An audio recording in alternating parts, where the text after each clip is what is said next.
ચારેક દિવસ પહેલાં મેં લોકરક્ષકનો અભ્યાસક્રમ અને એની તૈયારી કેવી રીતે કરવી એ અંગે વિડીયો બનાવેલો.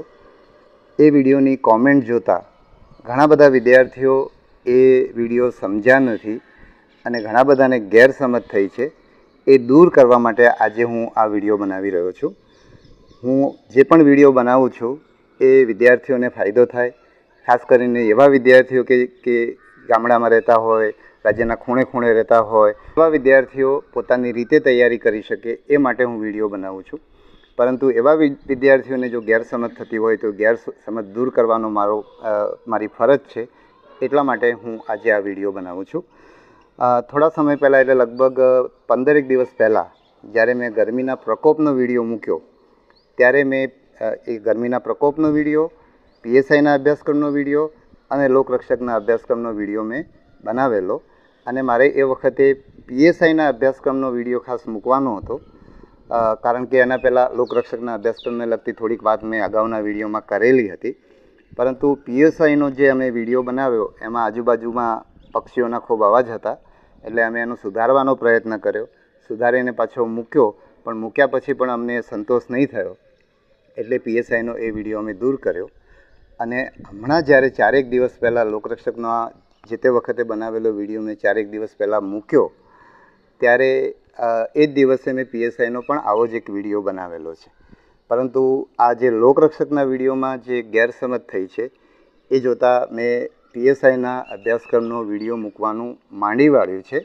અને હવે અભ્યાસક્રમમાં શું સાહિત્ય વાંચવું, કોઈ પણ આ પરીક્ષા માટે, ખાસ કરીને લોકરક્ષક અને પીએસઆઈની પરીક્ષામાં શું પુસ્તકો વાંચવા એને લગતો વિડીયો મૂકવાનો હું વિચાર કરતો નથી, કારણ કે એના કારણે વિદ્યાર્થીઓમાં ગેરસમજ થાય તો એ બરાબર નથી. આજના વિડીયોનો હેતુ એ જ છે કે અગાઉના વિડીયોમાં મેં જે વાત કરી છે એમાં જ્યાં જ્યાં ગેરસમજ થઈ છે ત્યાં ખરેખર હું શું કહેવા માગું છું, મેં શું કહ્યું છે અને વિદ્યાર્થીઓ શું સમજ્યા છે એ અંગે વાત કરવા માટે જ હું આજે વિડીયો બનાવી રહ્યો છું. તો વિદ્યાર્થીઓમાં જે સૌથી મોટી ગેરસમજ જે છે એ છે કે મેં જીસીઆરટી ને એનસીઆરટીના પુસ્તકો વાંચવાનું કહ્યું, એટલે કે આ પરીક્ષા હું જીસીઆરટી ને એનસીઆરટીના પુસ્તકો વાંચવાનું કહું છું એટલે કે આ યુપીએસસી અથવા જીપીએસસીની પરીક્ષાનું લેવલ થઈ જાય છે. તો મારે એ સમજાવવાનું છે, એક તો મેં એ વિડીયોમાં પણ કહ્યું છે અને આજે પણ તમને કહું છું કે જીસીઆરટી અને એનસીઆરટીના પુસ્તકો વાંચવાનું મેં એટલા માટે કહ્યું છે કે એ પુસ્તકો એવી રીતે લખાયેલા છે. અગાઉ પણ મેં આ વસ્તુ કહી છે, છતાં ફરી વાર કહી રહ્યો છું કે એ પુસ્તકો એ રીતે લખાયેલા છે અને શાળાના બાળકો માટે લખાયેલા છે. એટલે તમે જાતે કોઈ વિષયની તૈયારી કરવા માગતા હો તો તમને એ વિષય સરળતાથી ઘરે બેઠા બીજા કોઈની મદદ વિના સમજી શકો. બીજું, જીસીઆરટી અથવા તો ગુજરાત પાઠ્યપુસ્તક મંડળના જે પુસ્તકો છે તમે ભૂતકાળમાં ભણેલા છો અને અત્યારે ફરી વાંચો તો તમને સહેલાઈથી સમજાય. એટલે જીસીઆરટી અને એનસીઆરટીના પુસ્તકો વાંચવાનો હેતુ માત્ર ને માત્ર એટલો જ છે કે એ પુસ્તકો વાંચવાથી, શાળાના પુસ્તકો હોવાથી અને એ પુસ્તકો એ રીતે લખાયેલા હોવાના કારણે એ વાંચવાથી તમે જાતે તૈયારી કરી શકો અને તમારી કોચિંગની જરૂરિયાત રહે નહીં. પણ જો તમને એવું લાગતું હોય કે એના કરતાં તમને બીજું સાહિત્ય છે જે તમે એના કરતાં વધારે સહેલાઈથી સમજી શકો છો તો તમારે એ સાહિત્ય વાંચવું જોઈએ અને જીસીઆરટીના પુસ્તકો અને એનસીઆરટીના પુસ્તકો ન વાંચવાનો નિર્ણય કરવો જોઈએ. બીજું, જીસીઆરટી અને એનસીઆરટીના પુસ્તકો વાંચવાનું કહીએ એટલે આ પરીક્ષા યુપીએસસી કે જીપીએસસી થઈ જતી નથી, કારણ કે એનસીઆરટી અને જીસીઆરટીના પુસ્તકો યુપીએસસીના વિદ્યાર્થીઓ શું કામ વાંચે છે? એ લોકો તો ગ્રેજ્યુએટ અને પોસ્ટ ગ્રેજ્યુએટ લેવલની એમનો અભ્યાસક્રમ હોય છે, તો એમણે તો ખરેખર એ શાળાના પુસ્તકો વાંચવા જ ન જોઈએ. પણ એ લોકો આ પુસ્તકો એટલા માટે વાંચે છે કે આ પુસ્તકોમાં ઘણી બધી માહિતી હોય છે, એ માહિતી વ્યવસ્થિત રીતે આપેલી હોય છે અને સમજી શકાય એવી હોય છે. એટલે ખરેખર તો યુપીએસસી અને જીપીએસસીવાળા માટેનો અભ્યાસક્રમ ગ્રેજ્યુએટ અને પોસ્ટ ગ્રેજ્યુએટનો છે, છતાં પણ એ આ 12મા ધોરણ સુધીના એનસીઆરટીના પુસ્તકો વાંચે છે. એનો અર્થ એમ થયો કે એનસીઆરટીના પુસ્તકો વાંચવાથી આપણને પરીક્ષામાં સક્ષમતા બને છે. પરંતુ તમને એવું લાગતું હોય કે એ પુસ્તકો જીપીએસસી ને યુપીએસસી માટેના છે તો તમને એનાથી પણ સહેલા જે પુસ્તકો કે બજારમાં જે સાહિત્ય ઉપલબ્ધ હોય એ સાહિત્યનો તમે ચોક્કસ ઉપયોગ કરી શકો છો. બીજું, મેં જીસીઆરટી એનસીઆરટીના પુસ્તકો શું કામ વાંચવા એની પણ વાત કરી છે, અને દરેક વિષયમાં વાત કરતી વખતે મેં બજારના સાહિત્યની પણ વાત કરી છે. દાખલા તરીકે મેં બંધારણના પુસ્તકની અંદર એવું કહ્યું કે જીસીઆરટી એનસીઆરટીના પુસ્તકો ઉપરાંત લક્ષ્મીકાંત જેવું જે યુપીએસસીવાળા વાંચતા હોય છે એવું બજારમાં રેડીમેડ સાહિત્ય ઉપલબ્ધ હોય તો તમે એ વાંચી શકો. અને એટલે કે મેં લક્ષ્મીકાંતની વાત કરીને તમને લક્ષ્મીકાંત વાંચવાનું કહ્યું નથી, પરંતુ તમે એના જેવું બીજું સાહિત્ય વાંચી શકો.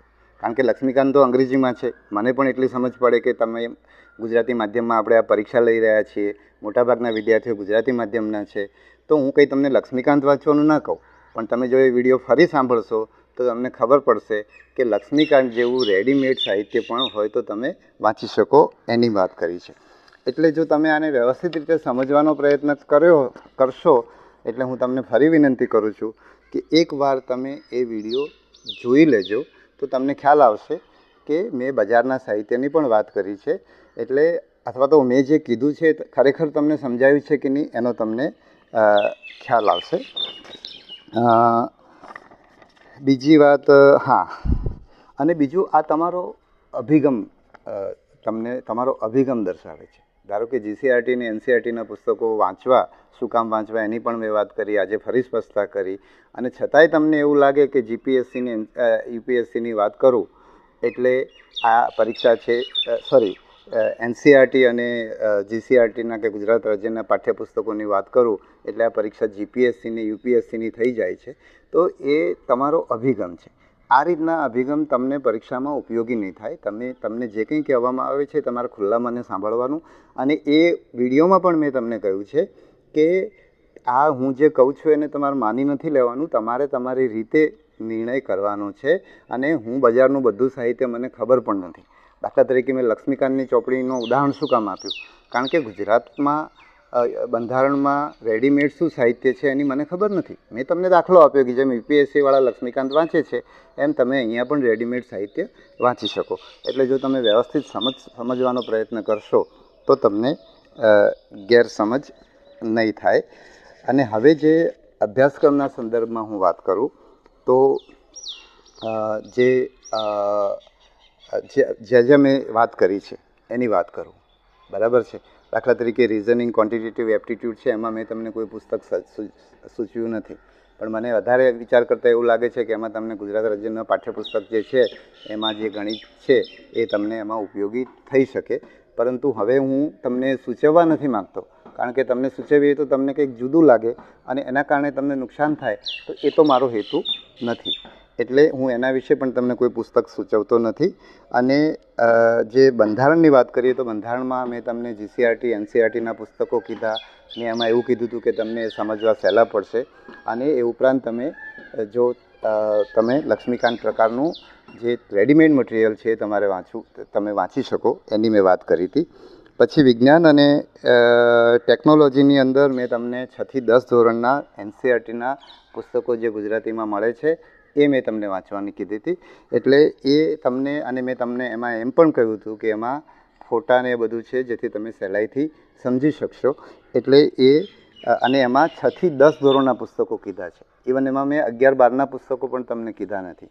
અને 6 થી 10ના જે એનસીઆરટીના પુસ્તકો છે એ ગુજરાતી માધ્યમમાં ઉપલબ્ધ છે, અને અત્યારે બાળકો એ પુસ્તકો ભણી રહ્યા છે.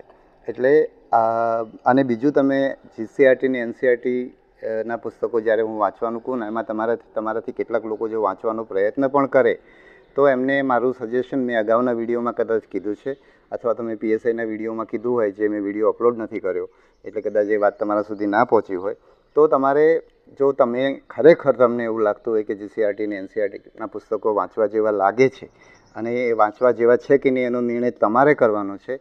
પણ જો તમે એ નિર્ણય કરો તો પહેલાં તમે જીસીઆરટીના પુસ્તક વાંચીને શરૂઆત કરજો, એટલે કે ગુજરાત બોર્ડના પુસ્તકો વાંચીને તૈયારી શરૂઆત કરજો, જેથી કરીને તમને એના જે શબ્દો છે એ સમજાશે.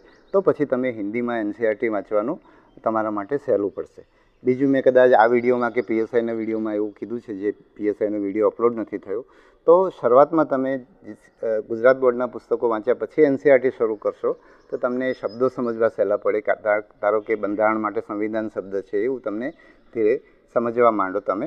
બીજું, હિન્દીમાં તમે જ્યારે શરૂઆતમાં વાંચશો તો 2-3 દિવસ તમને મુશ્કેલી પડશે, પણ તમને પછી એ સમજાવવાનું સહેલું પડશે. અમે લોકો પણ પહેલાં ઇંગ્લિશમાં વાંચતા હતા, પછી અમને દિલ્હીમાંથી હિન્દીમાં પુસ્તકો મળી ગયા, તો અમે બધા હિન્દીના ખૂબ બધા પુસ્તકો લઈ આવ્યા. બલકે અમારી પાસે બસ ભાડું ના રહ્યું એટલા પુસ્તકો અમે હિન્દીમાં ખરીદ્યા. અને પછી મેં હિન્દીમાં મારું 3જા એટેમ્પ વખતે ઇન્ટરવ્યૂ આપવા ગયો ત્યારે મેં ખરીદ્યા. અને બધા હિન્દી પુસ્તકો એટલા ઉપયોગી થયા, જેના કારણે હું 4થા એટેમ્પમાં 3જા એટેમ્પમાં મારી 380ની રેન્ક હતી, એ 4થા એટેમ્પમાં 92ની રેન્ક થઈ ગઈ. એટલે એક આ હિન્દીનું જે શરૂઆતમાં જે અમને પણ એવું લાગતું હતું કે હિન્દી આપણને ના સમજાય, એટલે જો તમને NCERTના પુસ્તકો વાંચવા હોય તો તમે વાંચવાનું શરૂ કરશો તો શરૂઆતમાં તમને મુશ્કેલી પડશે, પણ વાંચવા કે નહીં એ તમારે નક્કી કરવાનું છે. તો આપણે બંધારણની વાત કરી, પછી વિજ્ઞાનની વાત કરી, અને આપણે એ જ વાત કરી રહ્યા છીએ. નવું હું તમને નથી કહી રહ્યો, ગયા વિડીયોની સ્પષ્ટતા જ છે આ, બરાબર. તો હિસ્ટ્રીમાં મેં તમને NCERTના પુસ્તકો વાંચવાના કયા હતા, અને એનું મેં કારણ કહ્યું હતું કે એમાં ક્રમમાં ઇતિહાસ આપેલો છે. એટલે કે કારણ એ જ છે કે તમને જાતે સમજીને ઇતિહાસ કરશો તો તમને યાદ રાખવો સહેલો પડશે. એટલા માટે મેં તમને NCERTના પુસ્તકો અને GCERTના પુસ્તકો સૂચવ્યા હતા. ઇતિહાસમાં પણ કેટલાક પુસ્તકો ગુજરાતીમાં NCERTમાં ઉપલબ્ધ થયા છે. એટલે ત્યાં મેં તમને, હા, અને સાથે સાથે મેં તમને એવું પણ કીધું હતું કે અમે 1975ની એક ગુજરાતી પુસ્તક હતું એ પણ અમે વાંચતા હતા. બીજું, તમારે જો NCERTના પુસ્તકોની ઉપલબ્ધતાની વાત હોય તો એ હવે તો ગુજરાતના સુખી ઘરના ઘણા બધા લોકો CBSE બોર્ડમાં ભણે છે, એટલે શહેરોની અંદર પુસ્તકો મળતા હોય પણ એ અંગ્રેજી માધ્યમમાં મળતા હોય એવું બની શકે.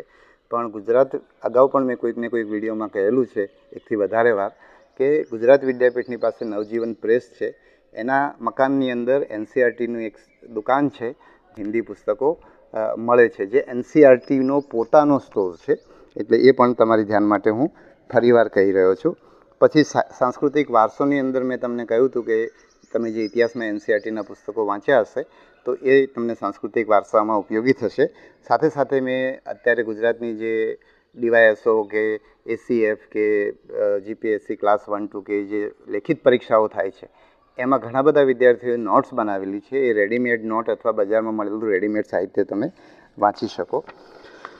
પછી ભૂગોળ વિશે પણ મેં તમને GCERT NCERT ઉપરાંત એટલે એમાં મેં આઈ થિંક તમને GCERT NCERTના પુસ્તકો કીધેલા, એનું મને એક્ઝેક્ટ યાદ નથી આવતું કે મેં શું કીધું હતું, પરંતુ આપણે એ વાત હવે પૂરી કરીએ કે મેં જે GCERT NCERTના પુસ્તકોની સાથે સાથે બજારમાં જે પણ રેડીમેડ સાહિત્ય ઉપલબ્ધ હોય એનો તમે ઉપયોગ કરી શકો એમ કીધું છે. સાથે સાથે ફરીવાર કહું છું કે GCERT અને NCERTના પુસ્તકો વાંચવાથી આ પરીક્ષા GPSC કે UPSC થઈ જતી નથી. GPSC કે UPSCના લોકો આ પુસ્તકો એમનું અભ્યાસક્રમ ઉપરના ધોરણોનો છે, ગ્રેજ્યુએટ અને પોસ્ટ ગ્રેજ્યુએટનો છે, છતાં પણ એ લોકો GCERT NCERT એટલા માટે વાંચે છે કે એ પુસ્તકો એમને સહેલા પડે છે અને એ પુસ્તકો એમને આ પરીક્ષામાં ઉપયોગી થાય છે. તમને એમ લાગતું હોય કે પુસ્તકો અઘરા છે અને તમને ઉપયોગી નથી તો તમારે નહીં જ વાંચવાના અને એ નિર્ણય તમારે કરવાનો રહે છે. બીજું, કેટલાક લોકો એવો પણ એક તર્ક આપે છે કે જે લોકો પાઠ્યપુસ્તક વાંચે છે એ પાસ થતા નથી. તો એ તમારી વાત સાચી છે કે ખોટી છે મને ખબર નથી, પણ મારી પાસે જે 4-5 દાખલા આવ્યા છે એ એવા આવ્યા છે કે એ લોકો પાસ થયા છે. પણ એ 4-5 દાખલાના આધારે હું પણ એવું ના કહી શકું કે પાઠ્યપુસ્તકો વાંચનારા પાસ થાય છે. તમારી પાસે જે દાખલા હોય અથવા તમારો જે અનુભવ હોય એ તમારા આધારે તમે નક્કી કરી શકો. પણ મને જે 4-5 દાખલા મારી સમક્ષ આવ્યા છે એ હું તમારી સમક્ષ મૂકું છું. મને એક દિવસ હું જતો હતો અને રસ્તામાં 2 પોલીસ કોન્સ્ટેબલ મળી ગયા અને બંને SRPમાં કામ કરતા હતા અને ગયા લોકરક્ષકની પરીક્ષામાં પાસ થયા હતા. એક પાટણ બાજુના હતા, એક જુનાગઢ કે સોમનાથ બાજુના હતા. અને તો એ બંને પાઠ્યપુસ્તકો વાંચેલા અને ગામડામાં રહીને તૈયારી કરેલી. મને હું મહેસાણા ગયો હતો, ત્યાં મને એક ભાઈ મળી ગયા. એમના ખેતરના શેઢે બીજાનું જે ખેતર હશે એ ભાઈ એમને મળ્યો હતો, વિદ્યાર્થી જે તલાટી અને જુનિયર ક્લાર્ક બંનેની પરીક્ષામાં પાસ થઈ ગયો હતો.